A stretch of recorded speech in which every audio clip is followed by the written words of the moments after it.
খবর শুনছেন Kolkata news TV থেকে। প্রথমে হেডলাইন্স। 4 বছরে 200 কোটি সন্দেশখালী শাহজাহানের নয়া তথ্য জেনে অবাক ইডি। বঙ্গে বামেদের শক্তি বৃদ্ধিতে 26 সিপিএম এর সঙ্গে জোটে আগ্রহী লিবারেশন। ভারত বাংলাদেশ সীমান্তে বাজেয়াপ্ত প্রায় 40 লক্ষ টাকা সোনা। বাঙালির রসনা তৃপ্তিতে গভীর সমুদ্রে পাড়ি দেওয়ার অপেক্ষায় মৎস্যজীবীরা। তাপ প্রবাহে নাজেহাল কচি কাচারা। গরমের ছুটির পর স্কুল খুলতেই নয়া বিজ্ঞপ্তি রাজ্যের। বিস্তারিত খবরে যাওয়ার আগে ভিডিওটিতে লাইক দিয়ে চ্যানেলটি সাবস্ক্রাইব করে রাখুন। সামান্য হলেও সংসদে শক্তি বেড়েছে বামেদের। 9 জন সংসদ হয়েছে বর্তমানে। সিপিএম 4, সিপিআই 2, সিপিআইএমএল লিবারেশন 2 ও আরএসপির 1 জনকে নিয়ে লোকসভায় তাদের উপস্থিতির সামান্য উন্নতি হয়েছে, কিন্তু কেরালা ও বাংলায় বামেদের দুরবস্থা। কেরালায় সম্মান রক্ষা হলেও 34 বছর ক্ষমতায় থাকা বঙ্গ সিপিএম এবারও শূন্য। 2024 লোকসভা নির্বাচনকে কংগ্রেসের সঙ্গে ঐক্যবদ্ধ হলেও রাজ্যের 42 আসনের ছাপ ফেলতে পারেনি তারা। সংখ্যা শতাংশের নিরিখে বাংলায় আরও দুর্বল হয়েছে বামেরা, কিন্তু দেশের নিরিখে সামান্য উন্নতি হওয়ায় আগামী দিনে রাজ্যে বামেদের সঙ্গে জোটে যেতে আগ্রহী সিপিআইএমএল লিবারেশন।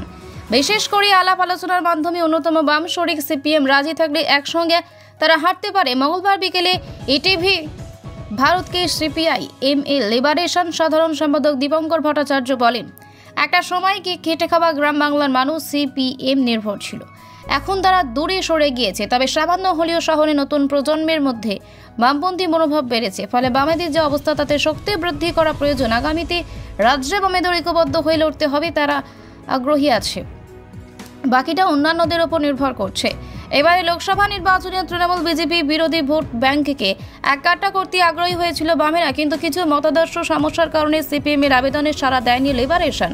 বরং তারা মাত্র একটি আসনে প্রার্থী দিয়েছে। 42টি আসনে বিজেপি বিরোধী প্রচার চালিয়েছিল।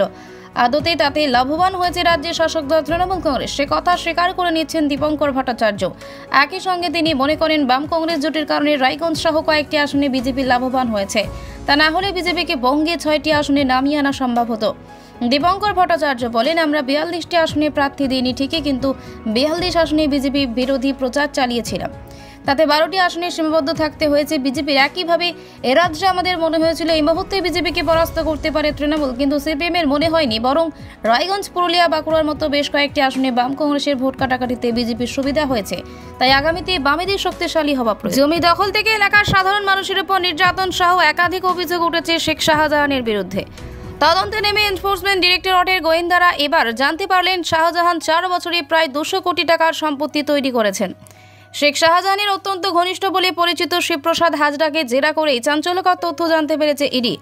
গত 17 ফেব্রুয়ারি সন্দেশখালী তৃণমূলের তৎকালীন ব্লক সভাপতি শিবপ্রসাদ হাজরা ওরফে শিবুকে বর্তমানে শিবপ্রসাদ হাজরা সংশোধনাগারে রয়েছে, সেখানেই তাকে জেরা করেন ইডি তদন্তকারী আধিকারিকেরা। সূত্রের খবর, সেই জেরাতে একাধিক তথ্য মিলেছে শিবপ্রসাদ ওরফে শিবু হাজরার কাছ থেকে। ইডি সূত্রে খবর, এর ফলে শাহজাহান কিভাবে এই বিপুল সম্পত্তি তৈরি করলে এবং সন্দেশখালীর প্রাক্তন দাপুটে তৃণমূল নেতার বিরুদ্ধে তদন্ত করতে সুবিধা হবে কেন্দ্রীয় তদন্তকারী সংস্থার গোয়েন্দাদের। তদন্তে নেমে ইডি আধিকারিকেরা জানতে পেরেছিলেন সন্দেশখালী সংশ্লিষ্ট এলাকায় বেশ কয়েকজন ইটভাটা মালিকের ওপর অত্যাচার চালিয়েছিল শেখ শাহজাহান ও তার অনুগামীরা। এবার সেই সব ইটভাটা মালিকদের সল্টলেকের সিজিও কমপ্লেক্সে ডেকে বয়ান নথিভুক্ত করবেন ইডি আধিকারিকেরা। রেশন দুর্নীতিকাণ্ডের তদন্ত করতে গিয়ে প্রথমে উত্তর 24 পরগনা ব্যবসায়ী বলে পরিচিত রহমানকে গ্রেফতার করা হয়। পরে বাকিবুলকে জেরা করে জানা যায় রাজ্যে প্রাক্তন খাদ্যমন্ত্রী জ্যোতিপ্রিয় মল্লিক এই দুর্নীতির সঙ্গে যুক্ত রয়েছেন। ফলে মন্ত্রীকেও জিজ্ঞাসাবাদ করা হয়, কিন্তু তার থেকে কোনো সদুত্তর না পাওয়ায় এবং তার বক্তব্যে অসংগঠিত থাকার জন্য মন্ত্রীকে গ্রেফতার করে ইডি। এরপর তদন্তে সন্দেশখালী বেতাজ বাদশাহ বলে পরিচিত শেখ শাহজাহানের নাম উঠে আসে। 5ই জানুয়ারি উত্তর 24 পরগনার নেজার থানার অন্তর্গত শাহজাহানের বাড়িতে তল্লাশি অভিযান চালাতে হয় ইডি। সেখানে শাহজাহানের অনুগামীদের হাতে হেনস্থা হতে ইডির তদন্তকারী আধিকারিকদের ঝরে রক্ত। অবশেষে দীর্ঘ টালবাহানার পর গোয়েন্দা বিভাগ সিআইডির হাতে গ্রেফতার হয় শেখ শাহজাহান। পরবর্তী সময়ে তাকে নিজেদের হেফাজতে নেয় সিবিআই। কথায় আছে, মাছে ভাতে বাঙালি, আর এই ভোজন রসিক বাঙালির রসনা তৃপ্তিতে ইলিশের জুড়ি মেলা ভার। বর্ষা এলেই তাই ইলিশের বিভিন্ন পদে দেখা মেলে বাঙালির পাতে। সেই কারণে মৎস্যজীবীরা বর্ষায় ইলিশ ধরার দিকে বেশি নজর দেন, যাতে লাভ একটু বেশি হয়। এবারও তার ব্যতিক্রম হচ্ছে না। মৎস্যজীবীরা এখন থেকে ইলিশ ধরার প্রস্তুতি শুরু করে দিয়েছেন। দক্ষিণ 24 পরগনার উপকূল তীরবর্তী ডায়মন্ড হারবার, কুলপি, ফলতা, কাকদ্বীপ, নামখানা, বকখালি, পাথর প্রতিমা, রায়দিঘির বিভিন্ন এলাকায় এখন এই নিয়ে ব্যস্ততা চরমে। দাগবা খাওয়া বলে মৎস্যজীবীরা ব্যস্ত। নিজেদের মাছ ধরার সরঞ্জাম গোছাতে চলছে জাল তৈরি থেকে ট্রলার সংস্কারের কাজ।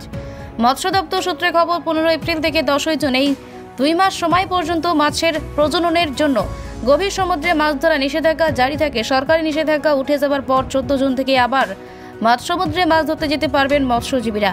তাই এখন চলছে শেষ বেলার প্রস্তুতি। ট্রলার মালিক মধুসূদন মিস্ত্রি তিনি বলেন, প্রস্তুতির কাজ শেষ, এবার শুধু সময়ের অপেক্ষা সরকারিভাবে নিষেধাজ্ঞা উঠে যাওয়ার। তারপরেই রূপরি শস্যের খোঁজে মৎস্যজীবীরা পাড়ি দেবেন গভীর সমুদ্রে। এবছর আবহাওয়ার পূর্বাভাস অনুযায়ী ভালো পরিমাণে ইলিশ উঠতে পারবে বলে আশা মৎস্যজীবীদের। এতে যেমন বাঙালির পাতে ইলিশের যোগান মিটবে, তেমনই লাভের মুখ দেখবেন মৎস্যজীবীরাও। গরমে না বিশ্বাস উঠছে পড়ুয়াদের, তবুও এই অবস্থায় রোজ তাদের যেতে হচ্ছে স্কুল। গরমের ছুটি বাড়েনি, তবে তাপ প্রবাহের জন্য স্কুলের সময় পরিবর্তন করার সিদ্ধান্ত নিল শিক্ষা দপ্তর। ছোট ছোট পড়ুয়াদের গরম থেকে রেহাই দিতে বিজ্ঞপ্তি জারি করে স্কুলগুলোতে ক্লাসের সময় পরিবর্তনের কথা জানানো হয়েছে বুধবার। বিজ্ঞপ্তিতে শিক্ষা দপ্তর জানিয়েছে, স্থানীয় সময় অনুযায়ী স্কুলগুলি তাদের নিজস্ব পঠন পাঠনের সময়সীমা পরিবর্তন করতে পারে, অর্থাৎ দুপুরের বদলে পঠন পাঠনের সময় সকালের দিকে এগিয়ে নিয়ে আসার কথা বলা হয়েছে শিক্ষা দপ্তরের তরফে। এই মর্মে প্রাথমিক শিক্ষা পর্ষদ এবং মধ্যশিক্ষা পর্ষদকে বিজ্ঞপ্তি দিয়েছে বিকাশ ভবন। রাজ্য সরকার এবং সরকার পোষিত সকল স্কুলের জন্য এই বিজ্ঞপ্তি গ্রাহ্য করা হবে বলে জানানো হয়েছে। শিক্ষা দপ্তরের নির্দেশ মেনে বিজ্ঞপ্তি জারি করল মধ্যশিক্ষা পর্ষদও। স্থানীয় পরিস্থিতি বিবেচনা করে স্কুলের সময় পরিবর্তনের কথা বিজ্ঞপ্তিতে বলা হয়েছে। দক্ষিণবঙ্গের জেলাগুলোতে লাগাতার তাপপ্রবাহ জারি রয়েছে, পারদ রয়েছে 36 ডিগ্রির উপরে। এরই মধ্যে গরমের ছুটির শেষে গত সোমবার থেকে খুলেছে রাজ্যের স্কুলগুলি, কিন্তু স্কুল খুললেও উপস্থিতির হার অনেকটাই কম, কারণ তীব্র গরমে বহু অভিভাবকই তাদের সন্তানদের স্কুলে পাঠাতে দ্বিধাবোধ করছেন।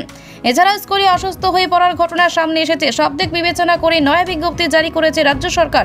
তবে এই বিজ্ঞপ্তিতে এখনও এও বলা হয়েছে যাতে স্কুলের সময় পরিবর্তনের কারণে কোনোভাবেই পঠন পাঠন কিংবা মিড ডে মিল পরিষেবা ব্যাহত না হয়। শিক্ষা দপ্তরের সিদ্ধান্তকে স্বাগত জানাচ্ছে স্কুলের প্রধান শিক্ষক শিক্ষিকারা। দমদমে শ্রী অরবিন্দ বিদ্যা মন্দিরের প্রধান শিক্ষক অসীম কুমার নন্দ বলেন, সরকারের এই ভাবনাকে আমরা স্বাগত জানাচ্ছি। স্কুলের সময় এগিয়ে নিয়ে আসার পরিকল্পনা নিয়েছি। এ বিষয়ে শিক্ষানুরাগী ঐক্যমঞ্চের সাধারণ সম্পাদক কিঙ্কর অধিকারী বক্তব্য, এই নির্দেশিকাকে স্বাগত জানাচ্ছি। পাশাপাশি আমরা দাবি করছি বাস্তব পরিস্থিতি অনুযায়ী 65 দিনের পরিবর্তে পূর্বের ন্যায় বিদ্যালয়গুলোতে 85টি করে ছুটি ফিরিয়ে দেওয়া হোক এবং বিদ্যালয়গুলো যাতে স্বাধীনভাবে সেই নির্দিষ্ট পরিমাণ ছুটি পরিস্থিতি অনুযায়ী নিতে পারে তার অনুমতি দেওয়া হোক। তবেই সার্বিকভাবে পঠন পাঠন সুষ্ঠুভাবে পরিচালনা করা সম্ভব। আলাদাভাবে সরকারকে অতিরিক্ত ছুটির ঘোষণা করতে হবে না।